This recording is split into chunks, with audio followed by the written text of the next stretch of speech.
ਤੁਸੀਂ ਦੇਖ ਰਹੇ ਹੋ ਇਸ ਵੇਲੇ ਕਾਂਛੀ ਟੀਵੀ। ਜੈ ਗੁਰਦੇਵ, ਜੈ ਭੀਮ। ਜੈ ਭੀਮ। ਭਾਰਤ ਦੇ ਅੰਦਰ ਅੱਜ ਵੀ ਔਰਤ ਦੇ ਉੱਤੇ ਅਤਿਆਚਾਰ ਹੋ ਰਿਹਾ। ਭਾਵੇਂ ਕਿ ਦੇਸ਼ ਦਾ ਸੰਵਿਧਾਨ ਔਰਤ ਨੂੰ ਬਰਾਬਰਤਾ ਦਿੰਦਾ ਹੈ, ਪਰ ਅੱਜ ਵੀ ਔਰਤ ਪੀੜਤ ਹੈ। ਜੇ ਬਾਹਰਲੇ ਮੁਲਕਾਂ ਦੀ ਗੱਲ ਕਰਾਂ ਤਾਂ ਉੱਥੋਂ ਦੇ ਮੁਤਾਬਕ ਭਾਰਤ ਬਹੁਤ ਪਿੱਛੇ ਹੈ। ਭਾਰਤ ਦੀ ਔਰਤ ਅੱਜ ਵੀ ਪੀੜਤ ਹੈ।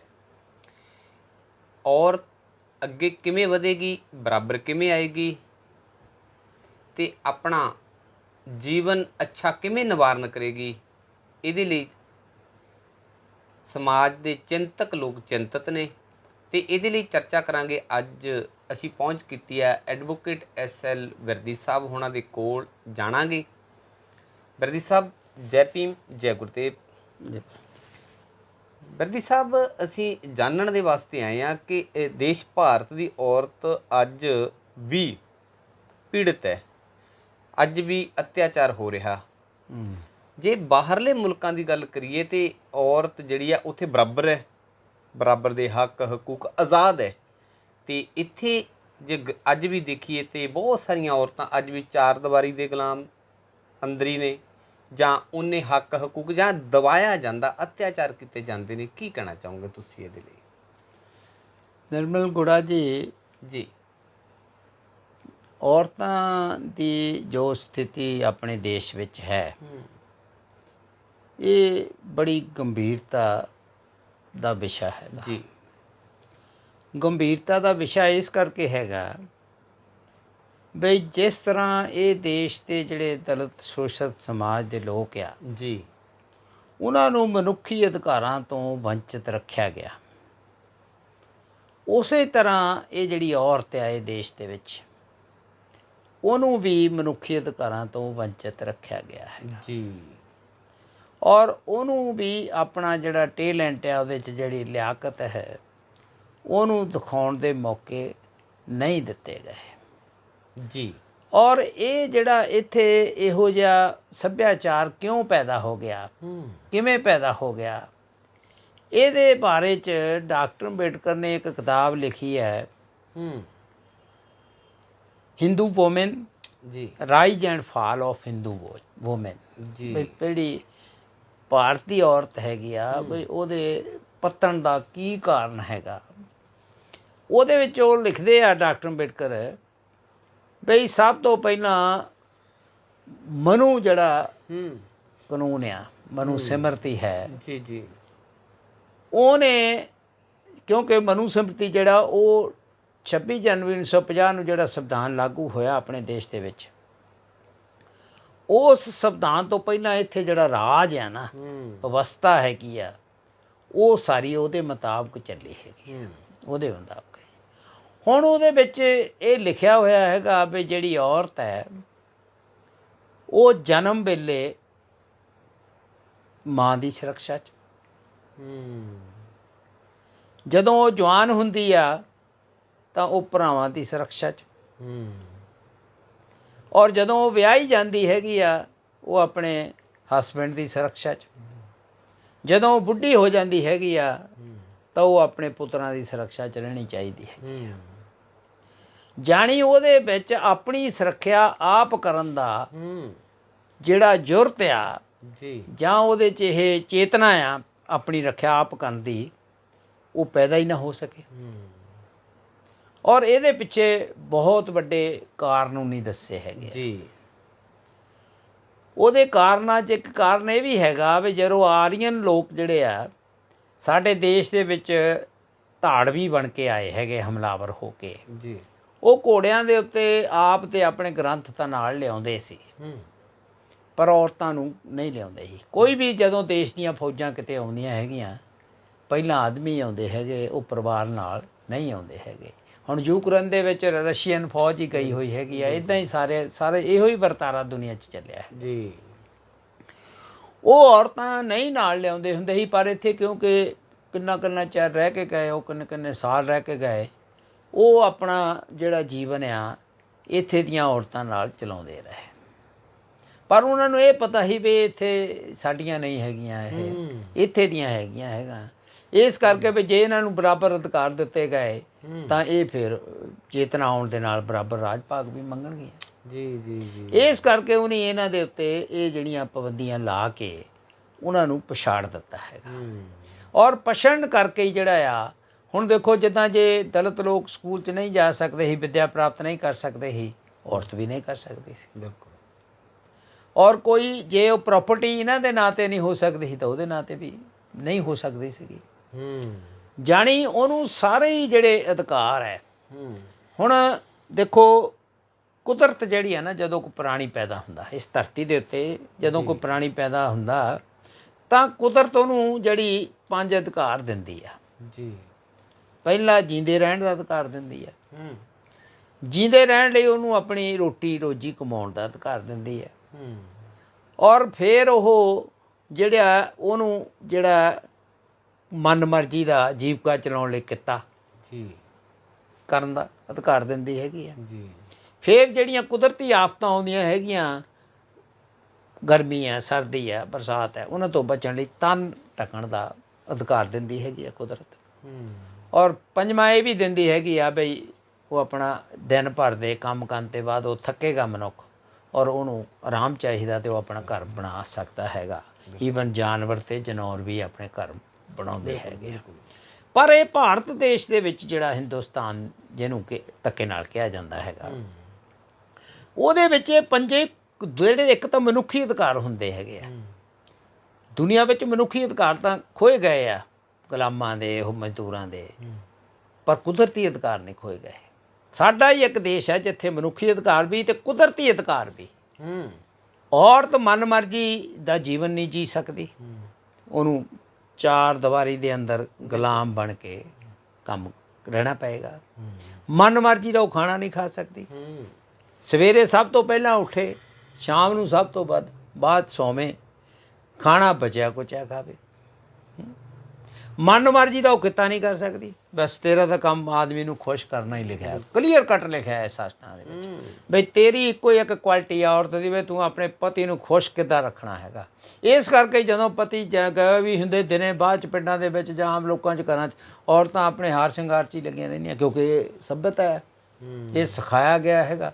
ਉਹਦੀ ਇਹ ਮਾਨਸਿਕਤਾ ਬਣਾ ਦਿੱਤੀ ਗਈ ਹੈਗੀ ਹੈ ਵੀ ਤੈਂ ਆਪਣੇ ਆਦਮੀ ਨੂੰ ਖੁਸ਼ ਕਰਨਾ, ਤੇਰੀ ਇਹੀ ਸਭ ਤੋਂ ਵੱਡੀ ਜਿਹੜੀ ਹੈ ਲਿਆਕਤ ਹੈ ਜੀ। ਔਰ ਇਸੇ ਤਰ੍ਹਾਂ ਫਿਰ ਉਹ ਪੜ੍ਹਨ ਦਾ ਨਹੀਂ ਉਹਨੂੰ ਮੌਕਾ ਦਿੱਤਾ ਗਿਆ, ਉਹਦੇ ਨਾਂ 'ਤੇ ਕੋਈ ਜਾਇਦਾਦ ਨਹੀਂ। ਇਹ ਸਾਰੀਆਂ ਗੱਲਾਂ ਦੇ ਕਾਰਨ ਉਹ ਪਛੜੀ। ਪਛੜਨ ਕਰਕੇ ਉਹਦੇ ਉੱਤੇ ਅਤਿਆਚਾਰ ਹੋ ਰਿਹਾ, ਕਿਉਂਕਿ ਹੁਣ ਸਾਡੀਆਂ ਸਾਰੀਆਂ ਲਿਟਰੇਚਰ ਦੇ ਵਿੱਚ, ਸਾਡੇ ਸਾਹਿਤ ਵਿੱਚ ਹੀ ਹੈਗਾ, ਢੋਲ ਗੁਬਾਰ ਸ਼ੂਦਰ ਪੁਸ਼ਨਾਰੀ ਜੇ ਸਭ ਤਾੜਨ ਕੇ ਅਧਿਕਾਰੀ। ਬਿਲਕੁਲ। ਤੇ ਜਦ ਹੁਣ ਤੁਸੀਂ ਇਦਾਂ ਦੀ ਸਿੱਖਿਆ ਦੇਣੀ ਆ ਬਈ ਇਹਨਾਂ ਨੂੰ ਬਿਲਕੁਲ ਕੱਸ ਕੇ ਰੱਖਣਾ ਹੈਗਾ, ਤਾੜ ਕੇ ਦਬਾ ਕੇ ਰੱਖਣਾ ਹੈਗਾ, ਤਾਂ ਕਿਵੇਂ ਹੋ ਸਕਦਾ ਹੈ। ਔਰ ਫਿਰ ਪਿਛਲਾ ਇਤਿਹਾਸ ਵੀ ਅਸੀਂ ਜਦ ਦੇਖਦੇ ਹਾਂ, ਕਟਕਟੀਆਂ ਕਈ ਪੈਦਾ ਵੀ ਹੋਈਆਂ ਔਰਤਾਂ, ਪਰ ਉਹਨਾਂ ਨੂੰ ਕਿੰਨੀਆਂ ਸਜ਼ਾਵਾਂ ਹੀ ਨਹੀਂ ਦਿੱਤੀਆਂ ਹੈਗੀਆਂ, ਕਿੱਦਾਂ ਉਹਨਾਂ 'ਤੇ ਅਤਿਆਚਾਰ ਕੀਤੇ ਹੈਗੇ, ਕਿੱਦਾਂ ਉਹਨਾਂ ਨੂੰ ਸ਼ਹੀਦ ਕਰ ਦਿੱਤਾ ਹੈਗਾ। ਸਾਡੇ ਭਾਰਤ ਦਾ ਦਲਿਤ ਇਤਿਹਾਸ ਜਿਹੜਾ ਹੈ, ਉਹਦੇ ਵਿੱਚ ਔਰਤਾਂ ਦੇ ਉੱਤੇ ਪੂਰਾ ਤੁਹਾਨੂੰ ਇਹ ਇਤਿਹਾਸ ਮਿਲ ਸਕਦਾ ਹੈਗਾ। ਤੇ ਇਸ ਕਰਕੇ ਜਿਹੜੇ ਹੁਣ ਦੇਖੋ ਕਿੰਨੇ ਕਿੰਨੇ ਕਾਂਡ, ਸਮੂਹਕ ਬਲਾਤਕਾਰ, ਰੋਜ਼ ਘਟਨਾ ਕੋਈ ਨਾ ਕੋਈ ਹੁੰਦੀ ਹੈ। ਫਲਾਨੀ ਜਗ੍ਹਾ ਇਹ ਨਿਰਭਇਆ ਕਾਂਡ ਹੋ ਗਿਆ, ਇਹ ਦਿੱਲੀ ਦੇ ਵਿੱਚ ਇੱਕ ਲੜਕੀ ਨਾਲ ਕਿੰਨਾ ਕਾਂਡ ਹੋਇਆ, ਕਿੰਨਾ ਸਮੂਹਕ ਹੁੰਦਾ ਹੈਗਾ। ਰੋਹਤਕ ਦੇ ਵਿੱਚ ਇੱਕ ਲੜਕੀ ਨੂੰ ਬਲਾਤਕਾਰੀ ਕੀਤਾ, ਬਲਾਤਕਾਰੀਆਂ ਦੀ ਪਹੁੰਚ ਸੀ, ਉਹ ਕਰ ਕੇ ਇੱਧਰੋਂ ਬਾਹਰ ਆ ਕੇ ਫੇਰ ਉਹਨੇ ਉਹ ਕੁੜੀ ਨੂੰ ਚੱਕ ਲਿਆ, ਫੇਰ ਦੁਬਾਰਾ ਬਲਾਤਕਾਰ। ਯਾਨੀ ਇਹ ਦੇਸ਼ ਦੇ ਵਿੱਚ ਕਿਵੇਂ ਹੋ ਰਿਹਾ ਹੈਗਾ, ਕਿੱਦਾਂ ਹੋ ਰਿਹਾ ਹੈਗਾ। ਤਾਂ ਉਹ ਫਿਰ ਬਾਬਾ ਸਾਹਿਬ ਡਾਕਟਰ ਅੰਬੇਡਕਰ ਨੇ ਜਦੋਂ ਇਹਨਾਂ ਨੂੰ ਬਰਾਬਰ ਦੇ ਅਧਿਕਾਰ ਲੈ ਕੇ ਦਿੱਤੇ ਸੰਵਿਧਾਨ ਦੇ ਵਿੱਚ, ਜਿਹੜਾ ਮੌਜੂਦਾ ਸੰਵਿਧਾਨ ਹੈ, ਤਾਂ ਡਾਕਟਰ ਅੰਬੇਡਕਰ ਨੂੰ ਫਿਰ ਇੱਕ ਵਾਰੀ ਔਰਤਾਂ ਨੇ ਕਿਹਾ ਵੀ ਅਸੀਂ ਤੁਹਾਡਾ ਸਨਮਾਨ ਕਰਨਾ ਜੀ, ਤੇ ਵੀ ਇਸ ਕਰਕੇ ਅਸੀਂ ਇਕੱਠੀਆਂ ਹੋਵਾਂਗੇ ਵੀ ਤੁਸੀਂ ਆਓ। ਉਹ ਕਹਿੰਦਾ ਨਹੀਂ, ਮੈਂ ਤੁਹਾਨੂੰ ਕਾਨੂੰਨ 'ਚ ਤਾਂ ਦੇ ਦਿੱਤੇ ਅਧਿਕਾਰ, ਪਰ ਜਿੰਨਾ ਚਿਰ ਇਹ ਲੋਕ ਸਮਾਜ ਨਹੀਂ ਦਿੰਦਾ ਹੈਗਾ ਉਹਨਾਂ ਚਿਰ ਇਹ ਗੱਲ ਨਹੀਂ ਬਣਨੀ ਹੈਗੀ। ਤੇ ਕਹਿੰਦਾ ਫਿਰ ਚਲੋ, ਬਾਬਾ ਸਾਹਿਬ ਕਹਿੰਦੇ ਬਈ ਜੇ ਤੁਸੀਂ ਮੇਰੀਆਂ 3 ਗੱਲਾਂ ਮੰਨਣੀਆਂ ਤਦ ਮੈਂ ਆਊਂਗਾ। 30,000 ਔਰਤਾਂ ਪੂਨਾ ਸ਼ਹਿਰ ਆ ਬੰਬੇ ਤੋਂ ਅੱਗੇ ਸਾਈਡ 'ਤੇ, ਉੱਥੇ ਇਕੱਠੀਆਂ ਹੋਈਆਂ। ਅੱਛਾ ਜੀ। ਹਾਂ, ਇਕੱਠ ਹੋਇਆ 30,000 ਔਰਤਾਂ ਦਾ।